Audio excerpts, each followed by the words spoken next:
And it has been about 1 month since Hamas launched that surprise attack on Israel. And now fighting and airstrikes are ramping up as Israeli forces are pushing further into Gaza. U.S. leaders say they are working with Arab allies. But tonight, concerns are rising that this war will expand as tensions with Iran-backed militant group Hezbollah grows. NewsNation's Robert Sherman live for us in Israel with the very latest. Robert, what are we learning? Hey there, Natasha. And the word from Israeli forces is that they continue to push deeper into the Gaza Strip. And as there are some world leaders around the globe who call for a ceasefire or even pauses, Jerusalem officials saying they will not be stopping for anyone or anything. Encircled and besieged, Gaza City bearing the brunt of Israel's Air Force tonight, as troops put boots on the ground and push deeper into the heart of Hamas's stronghold. We are in control in every battle. We have the upper hand over the enemy. We are winning every fight. We want to continue and to advance in the fighting to dismantle Hamas and achieve the goals of the war. A humanitarian corridor opened for 3 hours today. Gazans on the ground claimed it was unsafe. The IDF contending Hamas attempted to exploit it, posting this video alleging Hamas fired mortars and anti-tank missiles at IDF troops.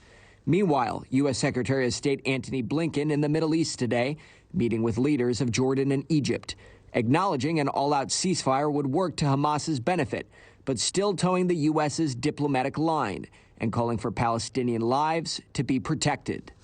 It is important to reaffirm Israel's right to defend itself, indeed its obligation to do so, but it's also very important the way Israel does that.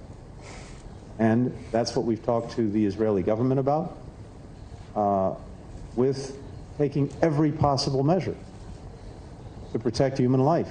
As aid was delivered to a hospital in southern Gaza, the humanitarian situation in the Strip remains a concern. The UN claiming that over 70 of their staffers have been killed, and Gazans are surviving on 2 pieces of bread a day. This all coming 1 day removed from Hassan Nasrallah's highly anticipated speech. The leader of Hezbollah called the October 7th attack 100% Palestinian, but said he supported it and would not kowtow to the United States or anyone. The concern is that this has the capacity to expand to additional conflict or to a complete war, or that this front will tumble into a wider war. This is a realistic possibility and may happen, and the enemy should make every allowance for this. What Nasrallah did not say, however, was that Hezbollah was prepared to go all in. Still, the everyday attacks and retaliations on Israel's northern border persist. We have no interest in a war on our northern border, but we are prepared for every possible mission. The Israel Air Force is preserving its capabilities to defend the north against Hezbollah. Meanwhile, the region is on edge after Israeli forces confirmed they bombed an ambulance in Gaza City Friday night, claiming Hamas was using it to transport terrorists and weapons.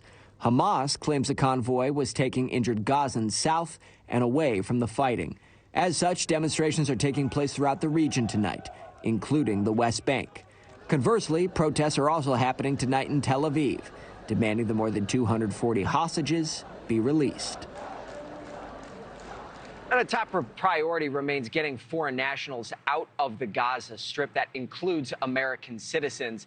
But officials at the Rafah crossing, which connects both Gaza and Egypt, say that could take days or even weeks. Natasha? Okay, Robert Sherman live for us in Tel Aviv tonight. Thank you.